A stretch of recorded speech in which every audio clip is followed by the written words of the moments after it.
Yo guys, Maurice here, Rapid Gamer, and today we're back with some more League Racing content, and it is round 5 of the GMT League Racing series, and we're currently at Spa, and we qualified P4, but as we're gonna go 5 red lights out now, the car is actually in neutral, so we get a really horrendous and slow start, dropping us down now to P8, losing about 4 positions already before turn 1. So now I was just desperate to try and get some places up, already getting a first warning, and it's a bit unfair, but now we're going up now into Eau Rouge. I was just desperate, but didn't really want to go up the inside there. But you can see now, these guys are starting to glitch all over the place, and everyone's lagging. A lot of cars have gone off. The 2 cars side by side, so we take the opportunity to go down the inside. Then we actually got sent into the wall by the McLaren and get a 5-second penalty for getting hit in the wall, but that penalty does get taken off at the end of the race. So yeah, we have no front wing, but it's a full safety car, so that kind of helps us now. So we're gonna come into the pits and change our tires. So we're gonna opt for the soft tires because tire wear around here is very low, so these tires can go quite a long distance. So we're gonna opt for the soft tires and then go on the medium tires, so after later on in the race. But however, there is rain scheduled for the end of the race. You can see now we're serving our 5-second penalty. That is so unfair because we got hit into the wall. So all in all, not a great start, but now we're just determined to just make up a lot of places because we're on the soft tires now, so we just need to get through the pack as quick as possible and as quick as we can, and get a good restart as well, which is very key. As long as we stay in the DRS train, we should be good. So now the safety car is coming in, so we're getting ready to resume racing. So I think everyone's starting to speed up now, so it's still yellow flag, so we can't overtake until we get to the start finish straight. So now we're just trying to stay as close as possible to the guy's head. Some people are opting for the hard tires, which is interesting because really medium tires last quite a while around this track. So now just trying to get as close as possible to the guy's head. Not really getting a goodish exit, but we're not too far behind, but everyone's in a slipstream, so it's going to be quite hard to, you know, overtake people going up the hill. So completely flat out going up Eau Rouge, rich and overtake. You can see how much fuel we've been able to save under the virtual safety car. We do need quite a lot of fuel around this track anyway. So now I was just hoping that the guy's head would start to battle. You see we're set in a purple sector, but it's only been a safety car, so that's nothing special. You can see now we're starting to gain on the guy's head now. I did feel like I had really good race pace. I do enjoy this track. It's quite flowing, even though it's quite long. You can see that there's been a little bit of contact there from the Red Bull, pushing the Haas wide as we almost make a little bit of contact there. And you can see something happened to the Ferrari there behind, and debris flying off as well. So we've made up a position there up into P9 now, as there's more battling going on ahead. And now we're trying to make some moves now, and the Haas just completely goes off the track, so I don't know what happened to him there. So we've gained another position there, up now into P8 from P10. So now we're trying to go around the outside of the Renault, who's on the hard tyres. So making a nice position there. It was a great move. So now we're behind the Force India of Jamie now, who's also on the hard tyres. So we're putting up him to rich and overtake. We're quite quick in a straight line as well. It's running quite low downforce. So now we're going to take this opportunity now, and we're now going to be up into P6 on the grid. So we're slowly trying to come back and make up our places again. So now our next target is the Mercedes of Payox, if I can read that correctly. And now I was feeling pretty confident I could just push as hard as possible and just try and make up as many positions, you know, for the bad start that we had. But all in all, I felt like my pace was good. So now I felt like I now just need to get past these 2 people that are currently ahead of me. So I've got some clean air as we almost lose the car there, but getting a warning for corner cutting. So we need to be mindful that we've got 2 warnings already. So now we're pretty quick in a straight line, and like you can see the Mercedes has actually got a bit of damage and lost the wing aim plate. So making the move there. So now we're now up into P5 already. So we're doing a good comeback now. You can see now we're skipping on to lap 6 now. We did overtake that Red Bull, but now we're caught up to our teammate, setting the fastest lap of the race as well. We managed to catch up to our teammate and the Haas as well, who I think is on the hard tyres as well. So now I was just feeling that I could just easily get past these guys, and I could just get my head down, get some clean air, go after the leader who's got a pretty big gap, to be fair. So now I managed to get in the DRS zone, which means I can start to save some ERS. You can see now going down to medium on the straight. Then I should quickly go back down to non and then lean, because now we're in the DRS zone we can start to save some of our fuel and ERS. But I had to push quite a lot to catch up to them both, so now it allows me to just save my fuel and ERS for later on in the race. And as I said, rain is scheduled for the end of the race as well, so track position is pretty key, as my teammate and I are quite close up the front as well.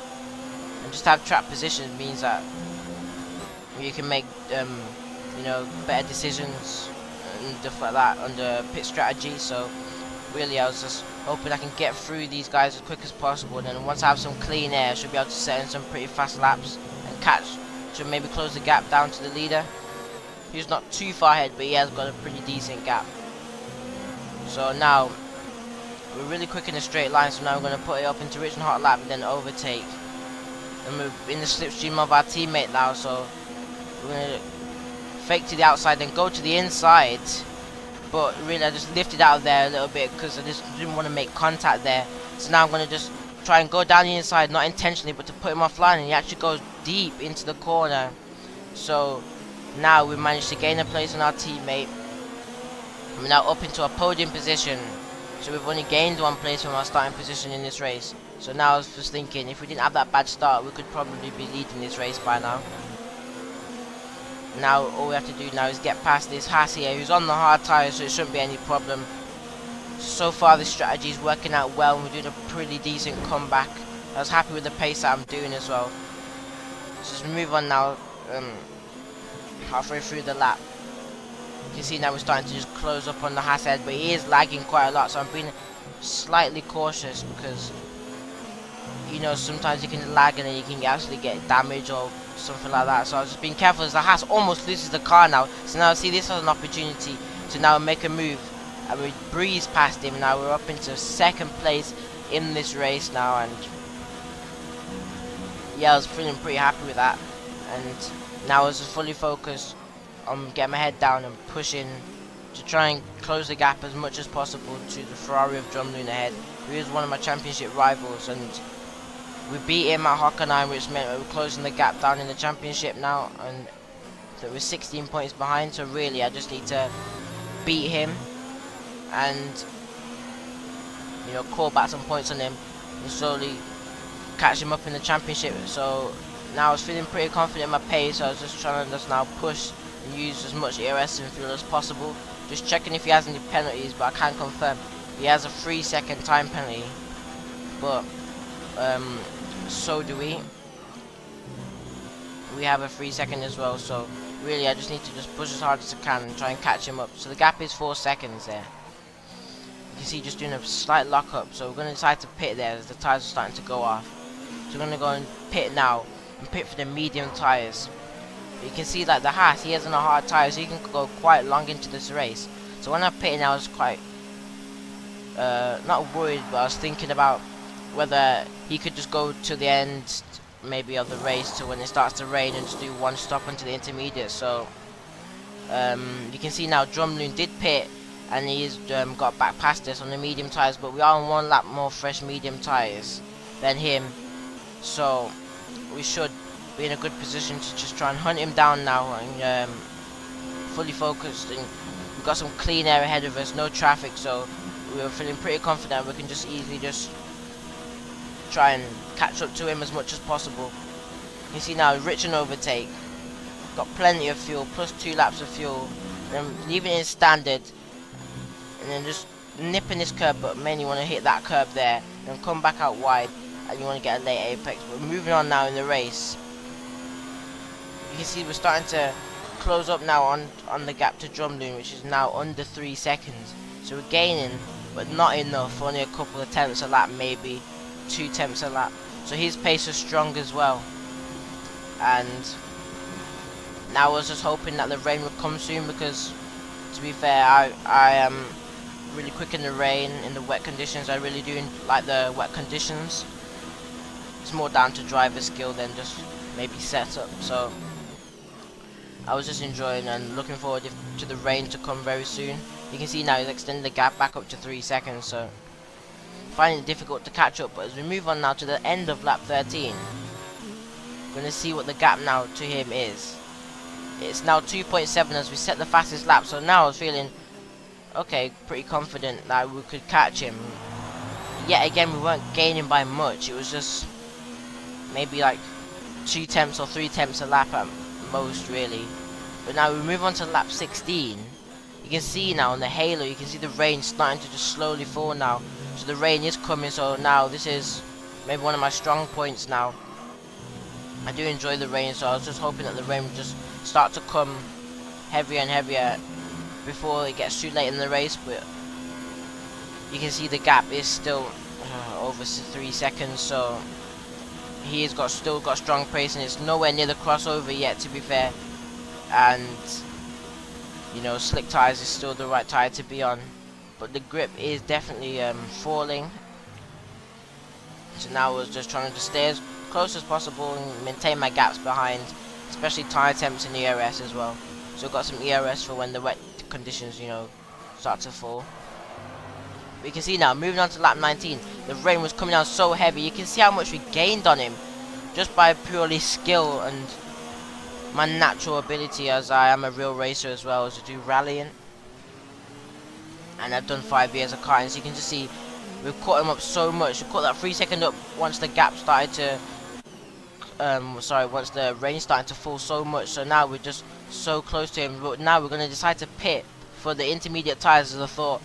We're just driving around now and sliding around quite a lot, so it's time to pit for the intermediates, as the DRS was disabled. So that's a good indicator that it's now too wet for the slick tires when DRS is disabled.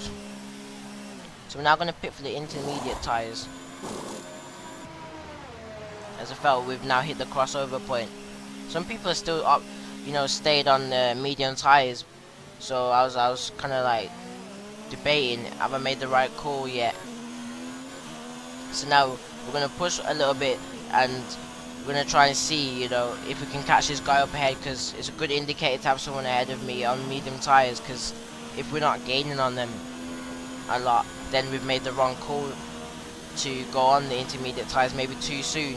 So now I was just hoping that I've made the right strategy call. So coming to his corner now, you can already see how much time we've gained. So now I was thinking, yes, I've definitely made the right call to go into the intermediate tires, as he is struggling so much on those slick tires, as we've already caught him up in one, just less than a sector. And that is us now making a move up into P3. You can see how much he's struggling, and we've already lost the arrow to him. But you can see now on lap 21 and 22, Drumloon has decided to just stay out on the medium tires, the slick tires. So really I was thinking, well, will I catch him as we start the final lap now? I think we're going to stay on board for this whole lap. And he's 8 seconds ahead, so he was a pit stop ahead. And now I was thinking, am I going to catch him? So I was just going to push as hard as I possibly can on this lap, because I know the intermediates are definitely quicker, and he must be struggling quite a lot. So now it's just focus time, and I've got plenty of ERS and fuel to use in these conditions. So rich and overtake down the straight. I'm just checking for if he's got any more penalties up ahead, so I can confirm he still just have a 3 second time penalty. You can see now the gap has dropped from 9 seconds to 5 seconds in one sector. So we've gained 3 seconds on him in one sector. So now I was definitely feeling more positive and confident that I would catch him by the end of the lap. So you can see the little lockup confirmation. I am pushing really hard. You can see now I can already see him. He's already in our visual sight, so I knew that I had made the right call, because we definitely weren't going to get first place, as you know, GG to Nick, because he made a good call to stay on those tires. You can see how much time now we're gaining on him. So we're going to go round the outside now. We'll go round the outside, and then he actually outbrakes himself and runs into the back of us, because I can confirm he's on a slick tire, so he just completely just locked up and understeered into the back of our car. After the race, it was a racing incident. That was not my fault, and yep, we've got our P2 now. So yeah, that was just a brilliant comeback from you know, being almost last place on the first lap, getting sent into the wall. We were so lucky to not lose our wheel as well on the first lap, but I think that was a really strong drive by me to bring it back now to P2 in this race, P2 on track. And as we cross the line now, what position will this be? It will be P2. So yeah, I was really happy with that result, and I was really happy with that because I just felt like I had such strong pace. If you did enjoy this video, please hit the like button, subscribe to my channel, make sure you hit that notification bell as well to be notified when I put out more content. Peace.